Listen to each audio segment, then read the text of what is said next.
আমার না তোর অনেক ভালো লাগে দোস্ত, আমি না তোরে ভালোবাসা ফেলাইছি। I love you. তুই কি চাচ্ছিস আমাদের ফ্রেন্ডশিপটা নষ্ট হয়ে যাক?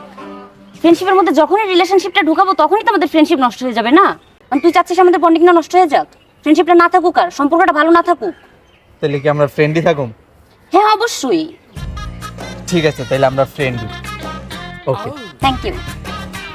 আমার রিক্সা ভাড়া কত হইছে? 100 টাকা। 100 টাকা হইছে? 100 টাকা। এই 50 তুই দে। কেন আমি 50 দিব? কেন 50 দিই মানে তুই না আমার ফ্রেন্ড, আর ফ্রেন্ড রেলে যে জায়গায় যাবো ভাড়া ওর দেখ দে 50 দে। দে 50 দে, টাকা রিসোর্স কে ফ্রেন্ড না। বিল হইছে 640 টাকা। এই 320 টাকা তুই দে। আমি কেন বিল দিব? প্রতিদিন খাওয়ায় খাবারের বিল তুই দিস, আজকে আমি কেন দিব? প্রতিদিন আমি দিতাম, কিন্তু এখন দিব না। তুই কি কইছস তুই আমার ফ্রেন্ড না?